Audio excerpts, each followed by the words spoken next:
It's game week, a top 25 matchup in the Swamp. I'm Nick Roush with KSR, here to preview the game with Nick Del Torre from Gators Online. If you haven't checked out their work yet, do it today. It's outstanding. Nick, I'm happy to be coming down to the Swamp. It was kind to me last time. How are folks feeling down there in Gainesville? What's the reaction been like after they knocked off the 7th-ranked Utes in week 1? Yeah, I was excited all week leading up to Utah. I think it was the most hopeful and excited Florida fans have been for the start of a season in my 10 years here, and they delivered. It was an awesome environment in Ben Hill Griffin Stadium. It has not done anything to slow down how excited fans are beating number 7 Utah. Fans remember the absolute scenes in Lexington last year, and I think the thought process in Gator fans is we've got one for Kentucky this week. We remember that, and we're a better team this year. So Florida fans are excited for Kentucky. This is honestly a game that for like 3 decades, Florida fans kind of just wrote in pen, hey, it's a win, whatever. You enjoy the win. Even though there were some games that were close, that's not the case. Kentucky's won 2 of the last 4. Florida fans are not overlooking Kentucky this week. Interesting. I was hoping that they would be maybe eating some of that rat poison, already looking ahead to the cocktail party. But no, that's interesting to hear. I've found some of those fans on Twitter already, or they found me. So I'm looking forward to a fun weekend online. I'm curious because I wasn't really sure what to make of Billy Napier in week 1, right? Like I think there's a lot of confidence in Billy Napier long term. But it was just the right away. How would they respond? What surprised you most from this Florida team in that opening week win? Well, it's something I wrote about last week, and I said Billy Napier is going to build a culture. He's going to install his attitude, his personality onto his team. Unfortunately, Kyle Whittingham has been doing that for 18 years. Kyle Whittingham took over for Urban Meyer. Florida's had 5 coaches since Kyle Whittingham has been at Utah. So I thought the experience will win out there. Same thing this week. Mark Stoops has been at Kentucky for a decade, or this is his 11th season, so more than a decade now. And he has recruited to, practiced to, and built a program on a culture. And I thought it's going to take some time. For me, what really showed Billy Napier that the culture has started to set in was Florida's last offensive drive. Fans are freaking out. He's just sitting there letting the play clock dwindle down and running out of time. And at this point, Florida's losing the game. And fans are going, call a timeout. What are you doing? If you're not ready, call a timeout. Billy Napier told Anthony Richardson, hey, we're going to score here on this next play. And we don't want to give them time. And Anthony Richardson, to his credit, said, my heart stopped. I was like, what? We're scoring here? But that's Billy Napier. Everyone that knows him has told me his now famous scared money don't make money quote is kind of out of character for him publicly. But when you see the way he calls plays, that's the kind of mentality he has. So I think you're seeing that culture kind of be instilled at Florida. I thought it would take time because that's how these things do. They take time, but you're going to see it in glimpses. And I think that's the kind of aggressiveness, at least on offense, that Florida's going to have. Yeah, and I also saw it in the physicality of the run game, whereas in years past, Florida always could out-athlete you, and they could out-physical you on the defensive side of the trenches, but particularly up front in the running game, 283 yards, 7 yards a carry. And I know some of that's on Anthony Richardson, but we know about that guy, right? Who are some of the other guys that Kentucky fans should be worried about going into the Swamp? Yeah, Florida's going to be, and I said it, fans didn't like to hear it, but I said, listen, this is not the 2020 Gators that are going to be throwing the ball all around the yard. Florida loves their offensive line. They brought back 4 starters. One of those was a starter at UL, but brought back 4 starters. And really the only question was right tackle with Michael Tarquin, and he answered the call last week. They have 3 running backs who they really like. In Montrell Johnson, who looks like an NFL running back until he takes his helmet off, and he's never even thought about a razor. He has braces. He's got a baby face, but this kid runs hard. He's the one who had the fumble on the first drive of the game, bounced back, and was the only Gator to score a touchdown not named Anthony Richardson after that. Naquan Wright, who's been on campus 4 years. It's I don't know what to call him in terms of eligibility because of the COVID season. He's listed as a redshirt sophomore, but has been on the roster for 4 years. And then a freshman, Trevor Etienne. That's the pronunciation that I'm proud to be able to say now, Etienne. His brother plays for the Jacksonville Jaguars, is a national champion at Clemson. So they have 3 running backs, a battering ram for a quarterback, and an offensive line that they like. So Florida is going to, whether teams are stopping it or not, they're going to run the football. And we haven't seen anyone stop it yet. Anthony Richardson makes you play 11 on 11, which I think helps. On offense, there's a bunch of guys in former 4-stars, a former 5-star, and Justin Shorter. But Florida's wide receiver room is not like the wide receiver rooms of the 90s and the 2000s and the 2010s. Really, there's only one guy I think that can really hurt teams. That's Ricky Pearsall. He's a transfer from Arizona State. He's a guy that can operate in a phone booth. He can make you miss. They'll throw slants, screens, crossing routes to him, try to get him involved early. But on offense, Florida is going to try to win the line of scrimmage and run the football.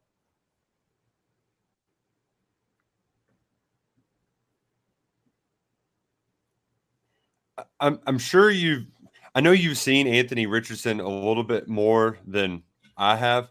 I'm curious, do you think what we saw in week 1 is going to be more of the norm, or is he more of what we saw last year? I know he dealt with some injuries, but is this the surface level week 1, or is there even more good things to come from AR? Anthony Richardson is the answer to a trivia question that Florida fans will like, which is, what would happen if Cam Newton never stole a laptop? That's what Anthony Richardson is, and that's what he can be.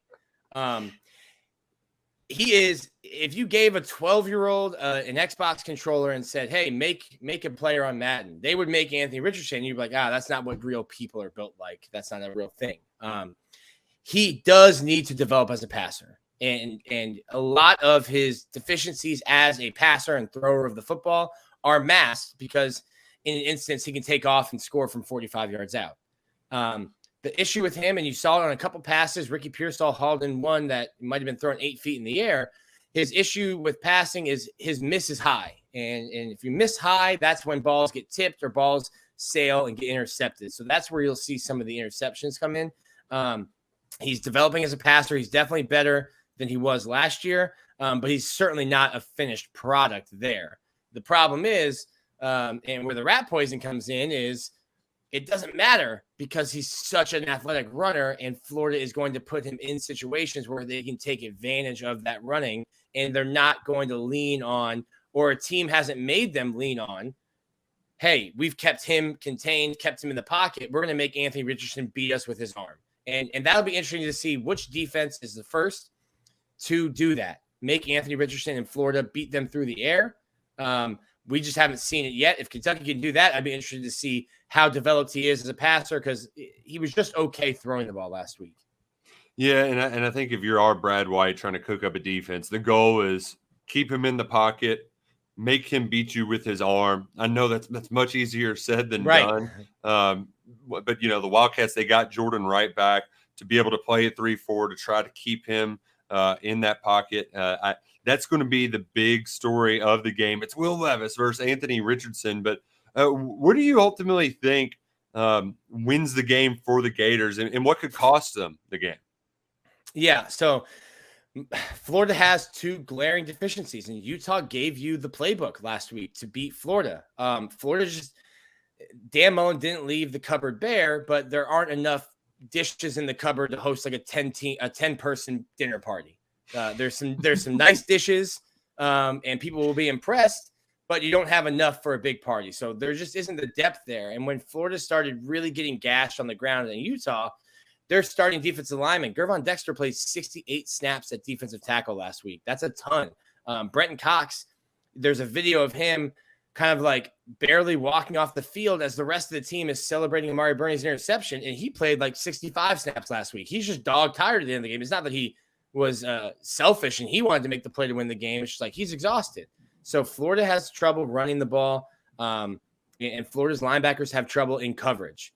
I don't know that Kentucky, without their running backs and shuffling the offensive line, can take advantage of where Florida's weak in the run game. I think they do have some, which is odd to say about Kentucky. They do have some guys in the passing game that can take advantage of those crossing routes and screens and getting the linebackers in coverage. Then the issue is, as we always get down to in the SEC, it's the line of scrimmage league, and you got to score in the red area.